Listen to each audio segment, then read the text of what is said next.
روزوں کا مہینہ رمضان کا مہینہ ہے، جس میں قرآن اول اول نازل ہوا، جو لوگوں کا رہنما ہے، اور جس میں ہدایت کی کھلی نشانیاں ہیں، اور جو حق و باطل کو الگ الگ کرنے والا ہے۔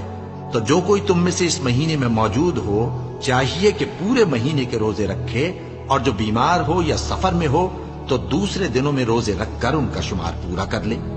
اللہ تمہارے حق میں آسانی چاہتا ہے اور سختی نہیں چاہتا، اور یہ آسانی کا حکم اس لیے دیا گیا ہے کہ تم روزوں کا شمار پورا کر لو،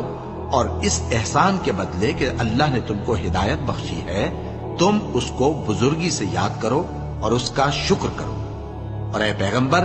جب تم سے میرے بندے میرے بارے میں دریافت کریں تو انہیں معلوم ہو کہ میں تو تمہارے پاس ہی ہوں۔ جب کوئی پکارنے والا مجھے پکارتا ہے تو میں اس کی دعا قبول کرتا ہوں۔ تو ان کو چاہیے کہ میرے حکموں کو مانیں اور مجھ پر ایمان رکھیں تاکہ نیک رستہ پائیں۔ روزوں کا مہینہ رمضان کا مہینہ ہے، جس میں قرآن اول اول نازل ہوا، جو لوگوں کا رہنما ہے، اور جس میں ہدایت کی کھلی نشانیاں ہیں، اور جو حق و باطل کو الگ الگ کرنے والا ہے۔ تو جو کوئی تم میں سے اس مہینے میں موجود ہو، چاہیے کہ پورے مہینے کے روزے رکھے، اور جو بیمار ہو یا سفر میں ہو تو دوسرے دنوں میں روزے رکھ کر ان کا شمار پورا کر لے۔ اللہ تمہارے حق میں آسانی چاہتا ہے اور سختی نہیں چاہتا،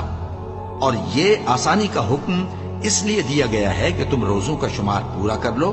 اور اس احسان کے بدلے کہ اللہ نے تم کو ہدایت بخشی ہے، تم اس کو بزرگی سے یاد کرو اور اس کا شکر کرو۔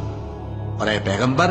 جب تم سے میرے بندے میرے بارے میں دریافت کریں تو انہیں معلوم ہو کہ میں تو تمہارے پاس ہی ہوں۔ جب کوئی پکارنے والا مجھے پکارتا ہے تو میں اس کی دعا قبول کرتا ہوں۔ تو ان کو چاہیے کہ میرے حکموں کو مانیں اور مجھ پر ایمان رکھیں تاکہ نیک رستہ پائیں۔ روزوں کا مہینہ رمضان کا مہینہ ہے، جس میں قرآن اول اول نازل ہوا، جو لوگوں کا رہنما ہے، اور جس میں ہدایت کی کھلی نشانیاں ہیں، اور جو حق و باطل کو الگ الگ کرنے والا ہے۔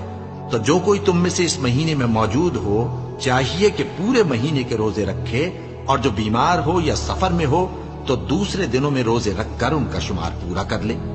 اللہ تمہارے حق میں آسانی چاہتا ہے اور سختی نہیں چاہتا،